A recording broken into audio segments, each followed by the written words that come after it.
బట్టతలతో బాధపడుతున్నారా? ఆధునితనమైన పద్ధతిలో హెయిర్ ట్రాన్స్ప్లాంటేషన్ చేయబడును. Face clinic, Hyderabad. రాజశేఖర రెడ్డి గారితో కూడా పొలిటికల్గా ట్రావెల్ కాకపోయినా పర్సనల్గా ట్రావెల్ అయ్యారు మీరు. పర్సనల్గా ట్రావెల్ అయ్యారు, పొలిటికల్గా కాదు. పొలిటికల్గా తనయుడు వైఎస్ జగన్మోహన్ రెడ్డి గారితో ట్రావెల్ అయ్యారు. ఎలా ఉండింది సార్ బాండింగ్ వాళ్ళిద్దరితో? రాజశేఖర రెడ్డి గారితో ఎలా ఉండింది పర్సనల్గా? రాజకీయంగా జగన్మోహన్ రెడ్డి గారితో ఎలా ఉంది? ఇద్దరికి ఉన్న భేదాలు ఏంటివో చెప్పగలుగుతారు? డిఫరెన్స్ ఉండేది, ఇద్దరిది బిగ్ డిఫరెన్స్. అతను he was a different person, broad minded. Jaganmohan Reddy is more businessman. అలాగే ఇప్పుడు చంద్రబాబు గారితో కూడా ట్రావెల్ చేస్తున్నారు. ఈయనకి ఉన్న తేడా ఏంటి? చూసి ఈరోజు చంద్రబాబు నాయుడు గారు హీ హస్ సీన్ ఎవ్రీథింగ్, అంతా చూసేసారు, అంతా చూశాడు. నౌ టుడే ఆయన he has to come back to power. He has got his own way of dealing things. ఫైనల్గా ఒకటే సార్, రాజశేఖర రెడ్డి గారితో మీకు పరిచయం ఉన్నాడు. అప్పటికే విపిఆర్ గారు అంటే ఒక బ్రాండ్, ఆయనతో ధనం ఉంది, పేరు ఉంది, అన్నీ ఉన్నాయి. అయినా కూడా పార్టీకి కూడా అప్పట్లో నేను అన్ని పార్టీలు ఎవరు అడిగినా కూడా మీరు విరాళాలు ఇచ్చేవారు, పార్టీకి ఫండ్ కూడా ఇచ్చేవారు. అప్పుడు పొలిటికల్గా రావాలని మీకు అసలు యాంబిషన్ లేదు. 2018లో ఉన్నట్టుండి వైసీపీలోకి రావడము, రాజ్యసభలోకి వెళ్ళడము, మళ్ళీ ఇప్పుడు లోక్సభకు పోటీ చేయడము, ఎందుకు రాజకీయ ఆకాంక్ష అనేది ఎందుకు వచ్చిందంటారు? యాక్చువల్గా 2018 కాదు ఇది, 2011-12లోనే నాకు, నేను జగన్మోహన్ రెడ్డి, ఎప్పుడు రాజశేఖర రెడ్డి గారు మరణించారు, నాకు జగన్మోహన్ రెడ్డి గారికి చెప్పాలంటే 2009 సెప్టెంబర్ కదా ఆయన మరణించింది. నాకు పరిచయం జగన్మోహన్ రెడ్డి 2009 జూలై. దాని ముందు అసలు జగన్మోహన్ రెడ్డి నాకు పరిచయం లేదు మీకు చెప్పాలంటే. ఆయన మరణించక ముందు ఒక్కసారి ఆయన్ని నేను రాజశేఖర రెడ్డి గారే పరిచయం చేశాడు. ఏ సందర్భంలో? ఆయనే ఒకసారి కలువు అని చెప్పి బెంగళూరులో ఉంటుండేది, హైదరాబాద్ వచ్చినప్పుడు నన్ను పిలిపించి ఒకసారి కలువు అని చెప్పి కల్పించాడు. ఎందుకని అది ఎందుకు కల్పించాడో నాకు తెలియదు, లేకపోతే అసలు మా ఇద్దరికి సంబంధమే లేదు. సార్ పాలిటిక్స్లో విపిఆర్ బ్రాండ్ అంటే ఏంటో ఇప్పుడు స్పష్టంగా కనిపిస్తుంది ప్రస్తుతం నడుస్తున్నటువంటి జిల్లా ఎన్నికలు చూస్తే. మరి డెవలప్మెంట్లో అదే బ్రాండ్ ఉండబోతుందా? ఖచ్చితంగా అది చేయాలనే కదా. ఆ బ్రాండ్ ఏముంది, మన జిల్లాలో నేను ఏదో ఒకటి చేసి చూపించాలా. మరి లోక్సభకు మీరు అడుగు పెట్టిన వెంటనే మొట్టమొదటిగా ప్రాధాన్యత ఇచ్చే అంశం ఏది ఉందంటారు మీరు? గెలవగానే ఇది చేసి పెడతాను వెంటనే. నేను ఈ ఇఫ్కో ల్యాండ్స్ని ఎట్లయినా ఇండస్ట్రీస్ తీసుకురావాలా. ఆ ల్యాండ్స్ ఇప్పటికి ఎన్ని సంవత్సరాల నుంచి కాంపౌండ్ వాళ్ళు కట్టి వదిలేసి ఉన్నారు.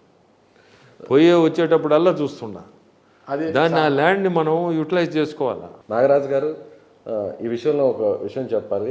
దాదాపు 15 ఏళ్ళ నుంచి చూస్తున్నాను, ప్రతి నాయకుడు కూడా ఇదే అంశాన్ని మాట్లాడుతున్నారు, గెలిచిన తర్వాత పట్టించుకోకుండా వదిలేస్తున్నారు. మరి విపిఆర్ గారు మన సమక్షంలో ఏమన్నా హామీ ఇవ్వగలుగుతారా?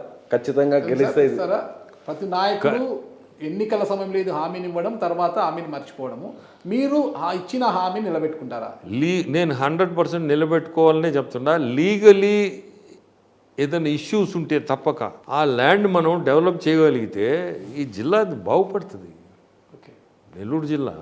ఎందుకంటే మనకి వసతులు ఉన్నాయి, పోర్ట్ ఉంది, పోర్ట్ మంచి ఇదే కదా, వాటర్ ఫెసిలిటీ ఉంది మనకి. ఇటువంటి అన్నీ పెట్టుకొని మనము ఖచ్చితంగా చేయగలుగుతాం, చేయాలా. లీగల్ ఏదైనా ఇష్యూస్ ఉంటే నాకు తెలియదు. లీగల్ ఇష్యూ అంటే లీగల్గా ఏదన్నా ఇప్పుడు ఆ ల్యాండ్స్లో ఇన్ని సంవత్సరాల నుంచి వాళ్ళు కొని ఆడ పెట్టున్నారు, దాని మీద ఏమైనా ఉన్నాయా మనకు తెలియదు. అటువంటి లేనప్పుడు 100% రేపు గెలిచాను అనుకోండి, being a member of parliament, ఖచ్చితంగా నేను ఫస్ట్ ప్రయారిటీ దానికి అది ఏదన్నా డెవలప్ చేయాలా అని. సో దట్ చుట్టుపక్కల చేయాలని కోరుకుంటూ నా ప్రశ్నకు ఆన్సర్ రాలేదు ఇంకా. మీరు అంటే జగన్మోహన్ రెడ్డి గారితో పరిచయం అయితే చేశారు రాజశేఖర రెడ్డి గారు, కానీ ఆ రోజు లేని పొలిటికల్ యాంబిషను తర్వాత ఎందుకు వచ్చింది? రాజ్యసభను తీసుకోవడం ఇదంతా ఎందుకు వచ్చిందంటారు? నాకు 2000 అప్పుడు నేను ఆయన జైల్లో ఉండడం నాకు కొంచెం ఫీల్ అయినా, వాళ్ళ మీద ఉన్న అభిమానంతో, వాళ్ళ ఫాదర్ మీద ఉన్న అభిమానంతో చాలా ఫీల్ అయినా. సో ఇతను మనం ఏదన్నా ఎప్పుడైనా ఇతనికి హెల్ప్ఫుల్గా ఉండాలనేది ఒకటి నాకు కలిగింది. ఎందుకంటే రాజశేఖర రెడ్డి గారు great personality, gentlemen to the core. అటువంటి మనిషి మనం చూడం. నాకు అది అంటే I'm telling from my heart. So his son కదా, ఎవరో కాదు, హిస్ సన్. సో నాకు అదే అభిమానం ఉండేది. దాంతో నేను నాకు ఆ అభిమానంతో నేను ఏదో అడ్వాంటేజ్ తీసుకోవాలని కాదు, ఇంకోటి కాదు, నాకు అసలు ఎప్పుడు అటువంటి ఇది కూడా లేదు. యాక్చువల్లీ ఫస్ట్ రాజ్యసభ నాకు ఇస్తా అన్నారు. కోర్స్ విజయసాయి రెడ్డి వాళ్ళ పర్సనల్ ఇష్యూస్ వాటితోటే విజయసాయి రెడ్డికి ఇస్తా అన్నాడు, మీరు అడిగారా ఆయన ఇస్తామన్నారా? ఆయన ఇస్తా అన్నాడు. ఓకే. అది కూడా నేనేం పెద్ద ఇది కాల, ఫీల్ కాల ఎప్పుడు కూడా. దెన్ 18లో ఏమొచ్చిందంటే 18లో రాజ్యసభ చాలా చాలా క్రిటికల్ పొజిషన్లో నేను వచ్చింది కూడా. ఒక్క ఎమ్మెల్యే అటు పోయాడంటే ఆల్రెడీ 23 ఏదో ఎమ్మెల్యేస్ వెళ్ళిపోయినారు. దేవర్ ఐ థింక్ 24 ఎంతో వెళ్ళిపోయినారు, 23. దేవర్ 43 ఎమ్మెల్యేస్ లెఫ్ట్. We needed 43. ఏది నా రాజ్యసభ. ఒక్క ఎమ్మెల్యే జంప్ అయ్యాడంటే, అండ్ చంద్రబాబు నాయుడు గారు చీఫ్ మినిస్టర్. అటువంటి టైంలో నేను యాక్చువల్గా రిస్క్ చేశా. అదేం చిన్న పని కాదు.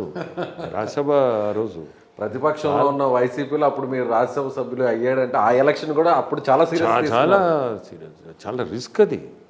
ఒక ఎమ్మెల్యే పోతే ఏముంది, 23 మంది పోగా ఒకరు. ఈజీ.